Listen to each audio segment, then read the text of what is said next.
আল্লাহকে সাক্ষী রেখে বলতে চাই, এই দেশে যদি আবার জাহান্নাম নেমে আসে, আমার শহীদ মায়েদেরকে রেখে, আমাদের আহত ভাই বোনদেরকে রেখে আমরা কোনদিন সীমান্ত পাই দেব না। একটা তথ্য দিয়ে শুরু করি। কিছুক্ষণ আগেই দেখলাম যে ভারতের ডন পত্রিকা রিপোর্ট করছে যে ভারতের সাথে বাংলাদেশের 21 মিলিয়ন ডলারের প্রতিরক্ষা চুক্তি বাতিল করেছে বাংলাদেশ সরকার। আর এই নিউজটার মাধ্যমে আপনি কানেক্ট করতে পারবেন, যেরকম আগে ফেসবুকে ছিল অমুকের বিরুদ্ধে পোস্ট দাও, এরকম শুরু হয়ে গেছে ইউনুসকে ফালাইয়া দাও। ইউনুস সাহেব যতক্ষণ বাংলাদেশের স্বাধীনতা সার্বভৌমত্বের পক্ষে আছেন, যতক্ষণ বাংলাদেশের সরকারে যারা বাংলাদেশপন্থী আছেন তাদেরকে বাংলাদেশের স্বার্থে টিকিয়ে রাখাই আমাদের জুলাইয়ের শপথ। বন্ধুরা আমার, আগেও বলেছি, খুবই স্পেসিফিকলি আপনাদের সাথে একটা কথা বলতে চাই। সম্ভবত গতকাল আমরা আমাদের সব থেকে ঝুঁকিপূর্ণ সংবাদ সম্মেলনটা করেছি। বাংলাদেশের সমস্ত রাজনৈতিক দল বর্তমান ক্যাবিনেট সিচুয়েশন কোন কারণে জানে, মিলিয়ন মিলিয়ন ভিউজ সব ইউটিউবার তারাও জানে, কিন্তু নিজের জায়গাটা দুর্বল করে দিয়ে কেউ কথা বলতে চায় না। আমরা বলেছি এখানে যারা আছি, সামনে যারা আছেন, এই সমস্ত জীবনের বিনিময়েও যদি বাংলাদেশের স্বাধীনতা সার্বভৌমত্ব বেঁচে যায়, জুলাই বেঁচে যায়, আমাদের এই জীবন কি আল্লাহর কাছে সঁপে দিতে আমাদের 1 সেকেন্ডের ভাবনা নাই।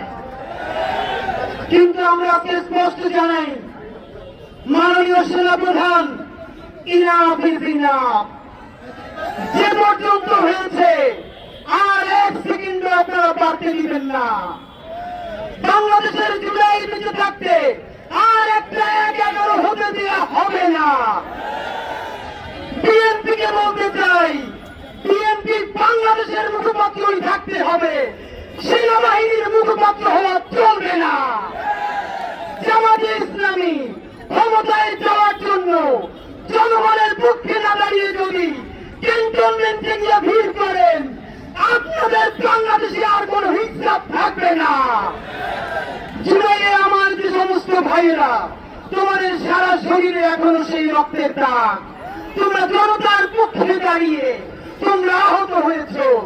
আপনারা দেখেন এখানে যে শহীদ পরিবারগুলো, এদের পোশাকের দিকে তাকান, এরা কেউ আরবান মিডল ক্লাস নয়, দোষ নয়, শহরের মধ্যবিত্ত নয়। কাপড় চুপড় দেখলে বুঝবেন তাদের বাসায় বাজার বন্ধ হয়ে গেছে। এই সহস্রাধিক শহীদদেরকে একা ছেড়ে, অন্ধ বন্ধু ভাইদেরকে জাহান্নামের মধ্যে ফেলে আমরা কোনদিন বিদেশ পাড়ি দেব না। যারা জুলাই বিক্রি করে দিয়ে, ক্ষমতার ভাগ বটোয়ারা করে দিয়ে নেগোসিয়েশন করতে চাও, বিপদে পড়লে আমেরিকায় যাওয়া, ইউরোপে যাওয়া, IMF বা বিভিন্ন এজেন্সির তোমরা বড় কর্মকর্তা হওয়া, আল্লাহকে সাক্ষী রেখে বলতে চাই, এই দেশে যদি আবার জাহান্নাম নেমে আসে, আমার শহীদ মায়েদেরকে রেখে, আমাদের আহত ভাই বোনদেরকে রেখে আমরা কোনদিন সীমান্ত পাই দেব না।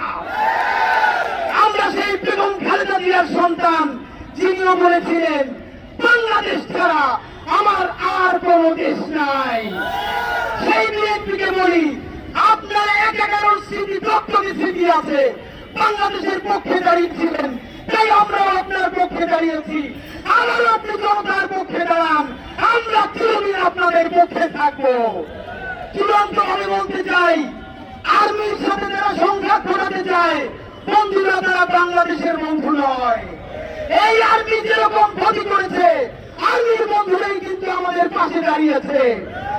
আমরা বলতে চাই, তওবা কমিশন গঠন করো। যেই সব আর্মি অফিসার গুম করেছে, খুন করেছে, হত্যা করেছে, হাসিনাকে পালাতে দিয়েছে, 626 জনকে ক্যান্টনমেন্ট থেকে বাড়ি দিয়েছে, তাদেরকে বিচার করো।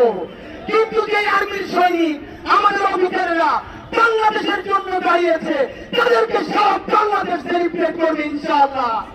সর্বশেষ প্রশ্ন, করিডোর ফরিডোর কিছু না, ইশরাক যেরকম বলেছে মেয়র ফেয়ার কিছু না, আমরাও বলি করিডোর কি আজকে এই সরকার বলছে?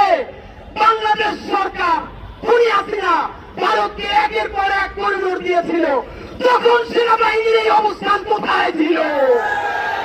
সুতরাং জানাতে চাই, এর মানে এই সরকারকে ব্ল্যাঙ্ক চেক দেই নাই। বাংলাদেশে আর কেউ কোনদিন ব্ল্যাঙ্ক চেক পাবে না। একমাত্র ব্ল্যাঙ্ক চেক পাবে জুলাই, সততা এবং ইনসাফ। যতক্ষণ না পর্যন্ত জুলাই ঘোষণাপত্র আসবে, ততক্ষণ না পর্যন্ত গণহত্যার বিচার হবে।